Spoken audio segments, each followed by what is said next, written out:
नमस्कार, मैं हूं मनोज वर्मा और आप देख रहे हैं अटेंशन। और अटेंशन में बात होगी कांग्रेस के नेताओं को लेकर। जी हाँ, लोकसभा चुनाव सिर पर आ गए हैं, लेकिन कांग्रेस नेता एक साथ नजर नहीं आ रहे हैं। कई बड़े नेता पार्टी छोड़कर जा रहे हैं, तो कई नेताओं ने चुनाव लड़ने से ही इनकार कर दिया है। हालांकि एक दो नेता ऐसे हैं जो संकट इस घड़ी में कांग्रेस का साथ देने को तैयार हैं। उनमें से एक नाम अरुण यादव का भी है। अरुण यादव गुना से ज्योतिरादित्य सिंधिया के खिलाफ चुनाव लड़ने के लिए तैयार हैं, लेकिन कमलनाथ ने जबलपुर से चुनाव लड़ने की अटकलों को खारिज कर दिया है। ऐसे में अब सवाल ये है कि कांग्रेस के संकट काल में पार्टी के बड़े नेताओं को सपोर्ट क्यों नहीं मिल रहा है। क्या हाशिए पर रहे नेता अब कांग्रेस के लिए संकट मोचक बनेंगे? आज इन्हीं सवालों के आसपास चर्चा करेंगे, लेकिन पहले रिपोर्ट देखिए।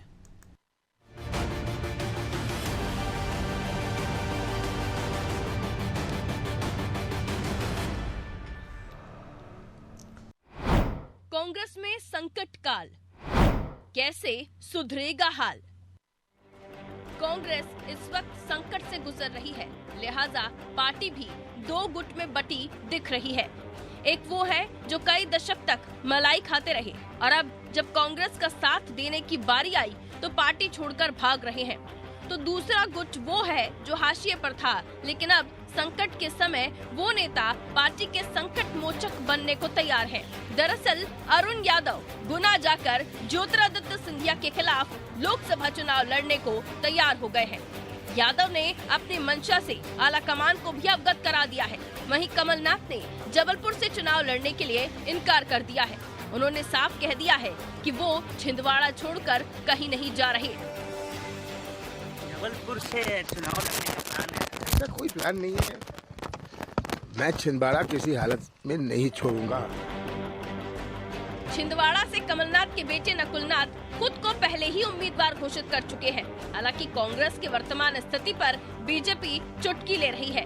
बीजेपी कह रही है कि उनके बड़े नेता पार्टी छोड़ रहे हैं। ऐसे में बीजेपी को टक्कर देना कांग्रेस के लिए आसान नहीं होगा। बीजेपी दावा कर रही है कि इस बार वो क्लीन स्वीप करेगी, फिर चाहे कांग्रेस किसी को भी उतार दे। कमलनाथ जी छिंदवाड़ा के शिकारपुरा में अपना रिटायरमेंट काटें, दिल्ली में काटें, दुबई में काटें, या जहां उनको रहना हो वहां रहें। रही बात जनप्रतिनिधि की, तो चुनाव वो लड़ें या उनके घर से कोई लड़े, वहां कांग्रेस को पराजय ही मिलने वाली है। भारतीय जनता पार्टी 29 के 29 कमल प्रधानमंत्री माननीय नरेंद्र मोदी जी को पुनः तीसरी बार प्रधानमंत्री बनाने के लिए अर्पित करेगी। गौर करें तो अरुण यादव का टिकट 2019 में खंडवा से काट दिया गया था, जबकि वो ये सीट कांग्रेस के खाते में डाल सकते थे।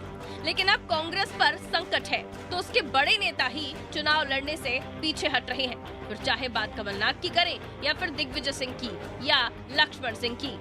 इतना ही नहीं, पीसीसी चीफ जीतू पटवारी भी खुलकर ये नहीं कह रहे हैं कि वो चुनाव लड़ेंगे।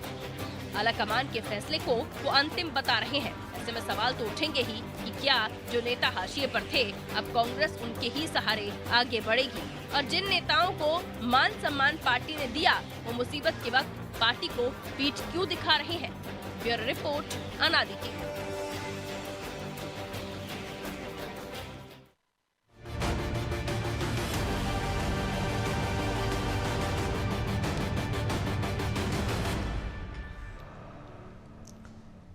तो इसी पर चर्चा करने के लिए हमारे साथ जुड़ गए वरिष्ठ पत्रकार रमेश शर्मा जी और हमारे सहयोगी प्रभु पटेरिया। वो स्वागत है शर्मा जी आपका अनादि टीवी में। चलिए मैं आपसे आऊँगा प्रभु जी। एक कहते हैं कि हारा वही जो लड़ा नहीं, तो दो चीज़ें कांग्रेस के खेमे में हम देख रहे हैं। एक खेमा वो है जिनको 40-50 साल तक पार्टी ने सब कुछ दिया, और जब संकट की घड़ी आई तो वो पार्टी छोड़कर दूसरे खेमे में जा बैठे हैं। एक खेमा वो है जो सब कुछ हासिल करने के बाद जब संघर्ष की घड़ी आई है कि उनको किसी मैदान में उतारना हो, तो वो साफ तौर पे कदम पीछे हटाने को तैयार होगा कि हम अपना क्षेत्र नहीं छोड़ेंगे, या बेटा ही लड़ेगा, या हम इस क्षेत्र के बाहर नहीं जाएंगे। तो ऐसे में कांग्रेस के सामने विकल्प क्या है और कांग्रेस इस संकट से कैसे निकले? बिल्कुल मनोज जी, स्थिति कांग्रेस की उस तालाब की तरह हो गई है जिसका पानी सालों से बदला नहीं गया है, तो पानी जो है खराब हो गया है। ये तमाम नेता जो है कांग्रेस के मठाधीश जो इतने बड़े बड़े पदों पर बैठे रहे 40-40, 50-50 सालों तक, जिनने राज किया अलग अलग जगह पर कांग्रेस के नाम पर, लेकिन जब कांग्रेस में लड़ने का मादा आता है तो ये सब किनारे करते हुए दिखाई दे रहे हैं या पलायन करते हुए दिखाई दे रहे हैं। तो निश्चित तौर पर कांग्रेस को अपनी रीति नीति नियत के साथ ही अपनी डीएनए को टटोलना होगा कि कैसे लोगों को लेकर अभी तक वो चल रही थी। अब कमलनाथ जी को देखिए, प्रदेश कांग्रेस अध्यक्ष रहे, अध्यक्ष पद से हटा दिया तो उनके जो है उन्होंने अपना ट्विटर बायो बदल लिया, ऐसा माहौल खींच दिया कि बीजेपी में जा रहे हैं। अब बीजेपी में नहीं गए, लेकिन अब पार्टी का संकट का घड़ी है तो यदि कमलनाथ जबलपुर या किसी और जगह से चुनाव लड़ते हैं, नकुलनाथ छिंदवाड़ा से चुनाव लड़ते हैं, तो छिंदवाड़ा कमलनाथ का गढ़ है। विधानसभा चुनाव में सातों की सातों विधानसभा सीटें आप वहाँ पर जीते हैं, बिल्कुल।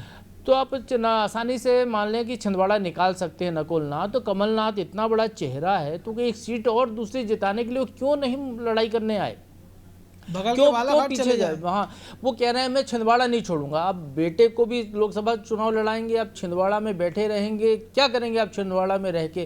फिर कांग्रेस की इतने सालों तक कांग्रेस के नाम पर आपने जो कुछ भी हासिल किया, फिर उसको भी छोड़ दीजिए आप। अब छिंदवाड़ा में जो जड़ी बूटी का व्यापार है, जंगल पेड़ पौधे हैं, उस तक सीमित हो जाइए। लेकिन वो नहीं है, कांग्रेस के नाम पर आपने इतने वर्षों तक अपना राजकाज चलाया, एक एम्पायर खड़ा किया आपने, लेकिन जब पार्टी को जरूरत आई तो आप कह रहे हैं कि मैं छिंदवाड़ा नहीं छोड़ूंगा, दूसरी जगह चुनाव नहीं लड़ूंगा। सुरेश पचौरी जैसे नेता, सुरेश पचौरी जी कभी कोई सीधा चुनाव नहीं जीत पाए, 4 बार राज्यसभा में रहे, पार्टी ने फिर भी उनको लगातार नवाजती चली गई। एक उनके पास एक कार्यकर्ताओं की फौज रही, ब्राह्मण नेता बनकर कांग्रेस में उभर के आए, जिसको चाहे टिकट दिलवाया अभी जाने के बाद अपनी मर्जी से अपने क्षेत्र में टिकट बांटते रहे लोगों को। लेकिन जब पार्टी में अब जरूरत है कि एक बड़ा चेहरा सामने आए चुनाव लड़ने के लिए, तो सुरेश पचौरी जी बीजेपी में जाकर बैठ गए।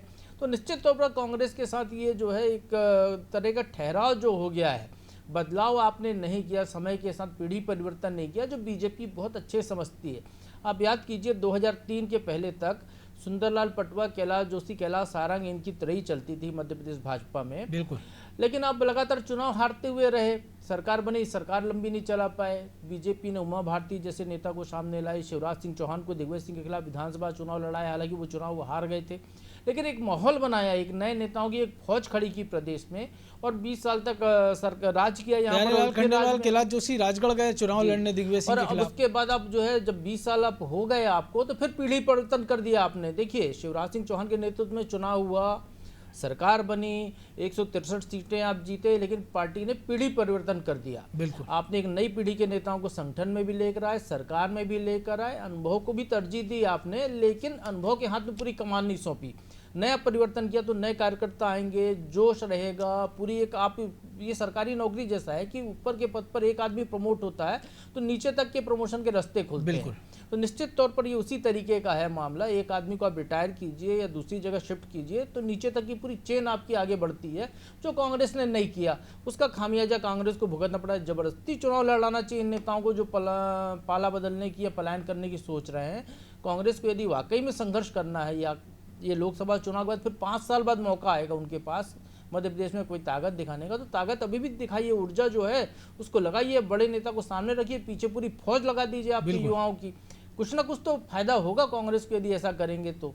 बिल्कुल। तो शर्मा जी, एक मालवा में जो संजा है लोक पर्व, उसमें गाना गाते हैं वो, जो लोक पर्व की उसकी पंक्ति है कि मेरा टेसू यहीं अड़ा, खाने को मांगे दही बड़ा। तो कमोबेश वही स्थिति कांग्रेस के नेताओं की हो गई है कि वो अड़े हुए भी और खाने को दही बड़ा भी चाहिए, लेकिन ना उनको संघर्ष करना है, ना मैदान भी छोड़ना नहीं है किसी और के लिए भी।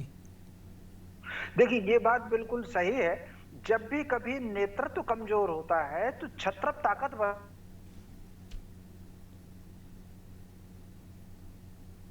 आपकी आवाज ठीक से नहीं आ पा रही शर्मा जी। आपको आवाज मिल रही शर्मा जी मेरी? हाँ, मुझे आपकी आवाज मिल रही है। जी जी, हाँ बोलिए। तो कुल मिलाकर के इस समय कांग्रेस में चूंकि नेतृत्व कमजोर हो गया है, तो जो क्षेत्रीय छत्रप हैं उनमें कहीं ना कहीं ताकत सी आ रही है। इसके अलावा ये बिल्कुल सही बात कही प्रभु पटेरिया जी ने, क्योंकि मध्य प्रदेश में ये जो पीढ़ी है, दिग्विजय सिंह जी की पीढ़ी है या कमलनाथ जी की। अब दिग्विजय सिंह जी 1977 में विधायक पहली बार बने, और कब वो प्रदेश अध्यक्ष बने थे। कमलनाथ जी 1980 से लगातार राजनीति कर रहे हैं, तो कहीं ना कहीं पीढ़ी का परिवर्तन होना ही चाहिए। और स्वाभाविक रूप से अगर ये पीढ़ी का परिवर्तन नहीं होता तो बहुत संभव है कि अजय सिंह और अरुण यादव जैसे नेता स्थापित हो जाते। जिस तरीके से कांग्रेस ने अभी परिवर्तन किया है, तीनों को, जीतू पटवारी को, वो कटारे को और इन तीनों को जो स्थापित अभी किया है उमंग सिंगार को, ठीक उसी प्रकार ये पीढ़ी परिवर्तन उनको पहले कर लेना चाहिए था, जो उन्होंने नहीं किया। अब कमलनाथ जी ने जो इनकार किया है, तो कमलनाथ जी इस समय सारी की सारी ताकत अपने बेटे पर लगा रहे हैं। तो स्वाभाविक रूप से अगर वो जबलपुर जाएंगे तो एक तो भाजपा को ये मुद्दा मिल जाएगा, परिवार। लगता है फिर से कुछ तकनीकी दिक्कत आ रही है। तो प्रभु जी एक और चीज है कि यही कांग्रेस हम देखते हैं कि जी शर्मा जी अपनी बात पूरी कर जी लीजिए। जी हाँ, तो उन्होंने कुल मिलाकर के अपने को इनकार किया हुआ। तो ऐसी स्थिति में मुझे लग रहा है तो कहीं ना कहीं कांग्रेस को इन सारी चीजों पर विचार करना ही पड़ेगा और करके फिर से एक नई टीम उठा करके उनको काम करना पड़ेगा, क्योंकि ये परिवर्तन का दौर है। नए कार्यकर्ताओं को खड़ा करें, नए कार्यकर्ताओं को आगे लाएं। जी प्रभु जी, हमने देखा पंजाब में चलती सरकार में कैप्टन अमरिंदर को बाहर कर दिया जाता, चन्नी को कमान दे दी जाती, पार्टी का सत्यानाश हो जाता वहाँ। लेकिन मध्य प्रदेश में तो ऐसी कोई मजबूरी भी नहीं है कि क्यों इनको धोया जाए, क्योंकि वही अरुण यादव अगर कह रहे हैं कि वो गुना से चुनाव लड़ने को तैयार है, चाहे वो यादव फैक्टर हो या जो भी हो। लेकिन हमने देखा कि अरुण यादव ने प्रदेश अध्यक्ष रहे तो कितनी मेहनत की। हमने देखा कि शिवराज सिंह के खिलाफ उनको चुनाव लड़ने भेज दिया जाता 2018 बुधनी, वो चले जाते हैं। लेकिन जब खंडवा का उपचुनाव होता है तो कह दिया जाता कि सर्वे में वो जिताऊ उम्मीदवार नहीं है। अब फिर से वो तैयार हैं, लेकिन न जीतू पटवारी यहाँ करने को तैयार, वो कह रहा आला कमान जो कहेगा सब मानेंगे, न अपनी तरफ से कोई नहीं कह रहा। बीजेपी में हम देखें तमाम सारे बड़े नेता हूँ कि जो बड़े बड़े दिग्गज नेता केंद्र में थे, उन सबको मध्य प्रदेश में विधानसभा का चुनाव लड़ाया, बिना किसी चू चपड़ के सारे लोगों ने चुनाव लड़ा। जिसको जो भूमिका दी गई वो उस भूमिका में अपने आराम से काम कर रहा है। लोकसभा में भी जिसको कहा गया कि आपको मैदान में उतारा गया, वो चुपचाप प्रचार में जुट गए हैं। लेकिन कांग्रेस से ऐसा क्यों नहीं होता नजर आता है? देखिए, कांग्रेस और बीजेपी दोनों दलों में बुनियादी अंतर यह है कि कांग्रेस जो है मास बेस पार्टी है, बीजेपी कैडर बेस पार्टी है। बीजेपी में कैडर का सम्मान होता है। उमा भारती के नेतृत्व में प्रदेश में सरकार बनी थी।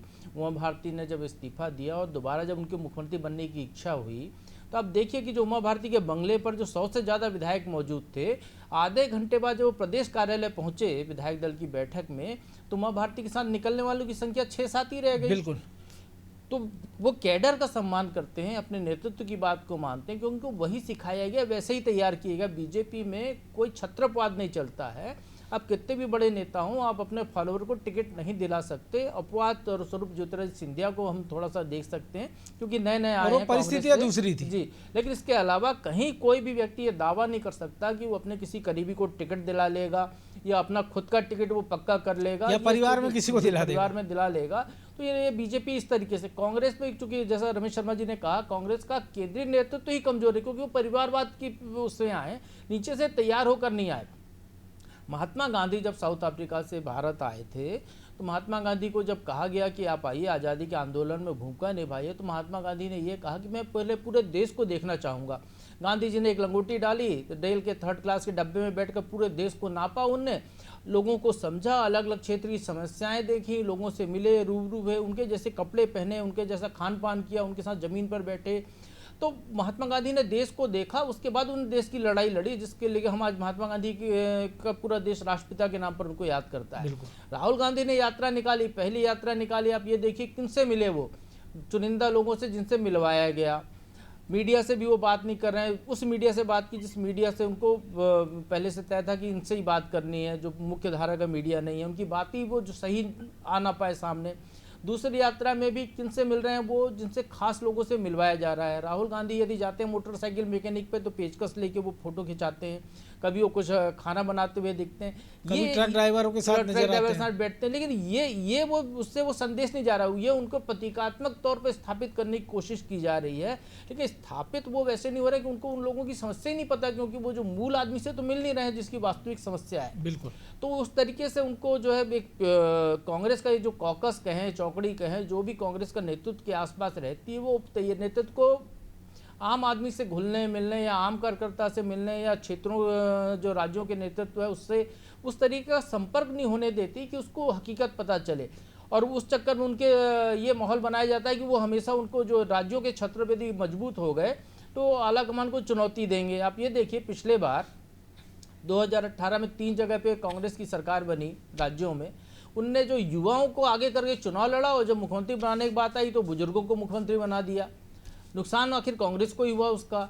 तो ये जो कांग्रेस की परंपरा है, आपका नेतृत्व कमजोर होगा। बीजेपी में ऐसा नहीं, क्योंकि बीजेपी में नेतृत्व संगठन से चुनकर आता है, कोई पारिवारिक परंपरा में नहीं आता है। मुगल सल्तनत खत्म हो गई, बड़े बड़ी सल्तनतें, राज्य खत्म हो गए पीढ़ीवाद के चक्कर में। चंद्रगुप्त मौर्य का राज्य खत्म हो गया उनके बाद की पीढ़ियों में, क्योंकि आप एक परिवार में जब सल्तनत जाती है, सत्ता जाती है, तो बाद की पीढ़ियां उसको वैसा संभाल नहीं पाती जैसी पहली पीढ़ी बनाने वाली ने मेहनत संघर्ष की थी। नहीं किया होता ना। तो ये यहाँ पर दिक्कत है। कांग्रेस को अपने नेतृत्व को उसी तरीके से मानना होगा। आप भले परिवारवादी नेतृत्व रखिए, लेकिन उसको जनता के बीच में संघर्ष तो कराइए, उसको सिखाइए। अब देखिए, परिवारवाद की बात की रमेश शर्मा जी ने, बीजेपी ने मध्य प्रदेश में ही परिवारवाद को टिकट दिया है। झाबुआ रतलाम से जो टिकट दिया है वो नागर सिंह चौहान की पत्नी अनीता को टिकट दिया। ये मुद्दा नहीं हो सकता परिवारवाद। कांग्रेस के खिलाफ यदि बीजेपी परिवारवाद का इस चुनाव में मुद्दा बनाती है मध्य प्रदेश में, तो कमलनाथ के लिए या कांग्रेस के लिए कहने के लिए कि आपके यहाँ भी परिवारवाद चल रहा है, तो वो निश्चित तौर पर, लेकिन विपक्ष आरोप लगाएगा आप पर, तो आप अपनी लड़ाई छोड़ दें। ये तो नहीं होना चाहिए। आपको बिल्कुल संघर्ष करना चाहिए, मैदान में आना चाहिए। यदि आप वाकई में पार्टी के प्रति वफादार हैं तो शर्मा जी वफादार हैं, ठीक है। अगर नहीं मान रहे हैं तो एक काम ये हो सकता है कि एक बार में सारे, जैसे बीजेपी ने पीढ़ी परिवर्तन किया, ऐसा एक बार एक रिस्क कांग्रेस भी ले ले, क्योंकि खोने के लिए एक सीट बची छिंदवाड़ा। तो बेहतर है कि एकदम नए युवाओं को चेहरे पे दाव लगा दिया जाए। जितने पुराने छत्रप हैं उनको तमाम पदों से हटा दिया जाए, कि ना वो संगठन में रहेंगे क्योंकि सरकार तो है नहीं, और नए लोगों पे दाव लगा दिया जाए। जैसे हमने 2018 में देखा था, बड़ी संख्या में कांग्रेस ने युवा चेहरों पे दाव लगाया था, उसका फ़ायदा भी उनको मिला था। तो लोकसभा में भी एक टैक्टिस अपना सकती, ठीक है, एक बार हारेंगे, 2 बार हारेंगे, लेकिन एक लीडरशिप तैयार होगी, एक नेतृत्व ऐसा तैयार होगा युवाओं को जो लड़ाई लड़ने के लिए तैयार होगा सड़क पर कम से कम। देखिए, निश्चित रूप से ये बात आपने बिल्कुल सही। इस समय जो कांग्रेस जिस परिस्थिति में है, तो कांग्रेस को एक संतुलन बनाना होगा। मोटे तौर पर जैसे 29 लोकसभा की सीटें हैं, तो 29 में से कम 15-17 बिल्कुल नए टिकट हों, युवाओं के टिकट हों, फिर बीच में 2-4-5 टिकट अनुभवी हों, 2-4-5 टिकट बहुत सीनियर लीडर के भी हो सकते हैं। तो कुल मिलाकर के उनको इस तरह की एक श्रेणी बनाना चाहिए ताकि उसका मैसेज ठीक से जाए। अगर इस समय जिस कांग्रेस संक्रमण काल से गुजर रही है, इस संक्रमण काल में अगर वो ओवरऑल सारे लोगों को हटा देंगे तो उसका भी मैसेज ठीक नहीं जाएगा। तो इस वक्त उनको 2024 के चुनाव में कांग्रेस को जमावट रखनी चाहिए और 2029 का जो है उसको टारगेट में रखना चाहिए। इस वक्त कुल मिलाकर के वो पूरे प्रदेश में एक ऐसी जमावट करें, 3 तरह के पदाधिकारी उनको बनाएं।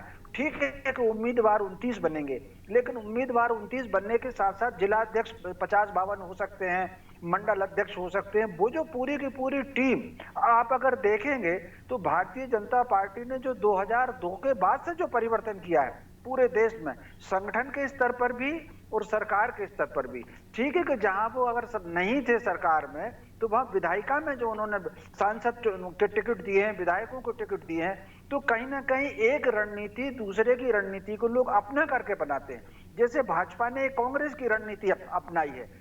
बिल्कुल सही कहा प्रभु पटेरिया जी ने कि भाजपा जो है वो कैडर बेस्ड पार्टी है। भाजपा आप देखिए कि 2002 से पहले तक चेहरे पर दाव कम लगाती थी, वो कैडर पर दाव लगाती थी, लेकिन अब उन्होंने 2014 के बाद से कैडर के साथ साथ चेहरा भी स्टेब्लिश किया है। तो उन्होंने एक तरफ तो कैडर मजबूत किया, हर पोलिंग बूथ पर त्रिदेव बनाए और सारे के सारे मंडलों को ठीक किया, लेकिन उसके साथ साथ मोदी की गारंटी, एक चेहरा उन्होंने पूरे देश भर में प्रस्तुत किया। तो उन्होंने एक समानांतर काम किया, कैडर भी किया और चेहरा भी प्रस्तुत किया। तो मोटे तौर पर जिस रणनीति से आपको मुकाबला करना है, आपको उस रणनीति पर आना होगा। भाजपा ने सोचा कि ये चेहरा प्रस्तुत करते हैं, इंदिरा जी का चेहरा प्रस्तुत करते हैं, नेहरू जी का करते हैं, गांधी जी का करते हैं, तो वो चेहरा वो लेकर के आए। अब चूंकि कांग्रेस को अब चाहिए कि कैडर भी मजबूत करे और चेहरा भी लेकर के आए। जिस तरह की आपको रणनीति होगी तो लेकिन आपको नहीं लग रहा शर्मा जी, चेहरा तो वो बार बार लाते हैं, पहले सोनिया गांधी का लाए, फिर वो राहुल गांधी का लाए, फिर पिछले चुनाव में प्रियंका गांधी का लाए, लेकिन वो स्टेब्लिश नहीं कर पाए ना। उन तीनों ने ऐसी कोई काबिलियत दिखाई, खासतौर से अगर राहुल गांधी प्रियंका की बात करें तो, कि लड़की हूँ लड़ सकती हूँ, तो कांग्रेस 2% वोट शेयर पर सिमट जाती है। और उस उत्तर प्रदेश का हाल ये है कि कांग्रेस के पास एकमात्र सांसद रायबरेली से सोनिया गांधी थी, अब वो राज्यसभा में चली गई हैं। 2 उनके विधायक जीते थे और राज्यसभा से 3 लोग उन्होंने उत्तर प्रदेश के भेजे अलग अलग राज्यों से। देखिए, मोटे तौर पर यह बात सही है कि नेतृत्व की क्षमता कहीं ना कहीं राहुल गांधी जी को और सोनिया गांधी जी को नेतृत्व की क्षमता का विकास करना चाहिए। लेकिन मुझे जो लग रहा है प्रियंका को उतना शायद कांग्रेस ने अवसर नहीं दिया। इसके अलावा मनोज जी, जो मुझे एक बात लगती जी। है, कांग्रेस में ये दो चीजें हैं। कांग्रेस के भीतर जो पॉलिसी मेकिंग की कोई टीम होगी, वो पॉलिसी मेकिंग की टीम नकारात्मक मुद्दों पर ज्यादा जोर दे रही है।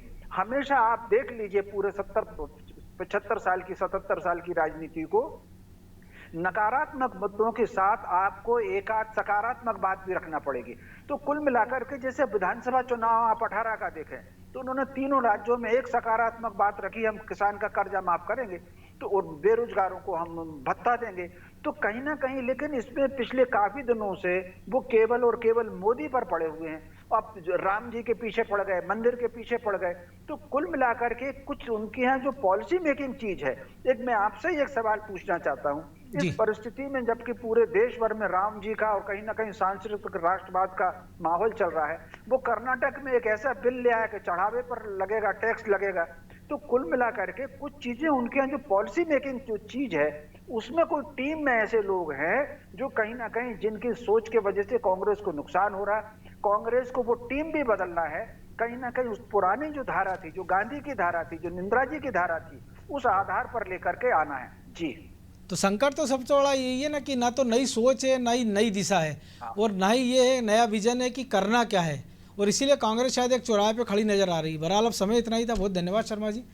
तो निश्चित तौर पर कांग्रेस के सामने बड़ा संकट है, बड़े नेता पीठ दिखा रहे हैं, एक तरह से कहें उनको मलाई भी चाहिए, सत्ता भी चाहिए, लेकिन संघर्ष नहीं करना है उनको, और सबसे बड़ा कांग्रेस के सामने संकट यही है। और इस संकट की घड़ी में अगर अनुभवी लोग आड़े आ रहे हैं, सामने सहयोग नहीं कर रहे हैं, तो फिर एक अच्छा वक्त है कांग्रेस की लीडरशिप के सामने, देश की लीडरशिप, प्रदेश की लीडरशिप हो कि नए चेहरों पर दाव लगा दे। जो होगा फिर वो बाकी मतदाता करेंगे, क्योंकि ऐसा भी नहीं है कि मध्य प्रदेश में कांग्रेस को पूरी तरह से नकार दिया हो वोटरों ने, क्योंकि विधानसभा चुनाव में भी 40% वोट कांग्रेस को मिला है। अटेंशन में आज इतना ही, मुझे दीजिए इजाज़त और आप देखते रहिए अनादि टीवी। नमस्कार।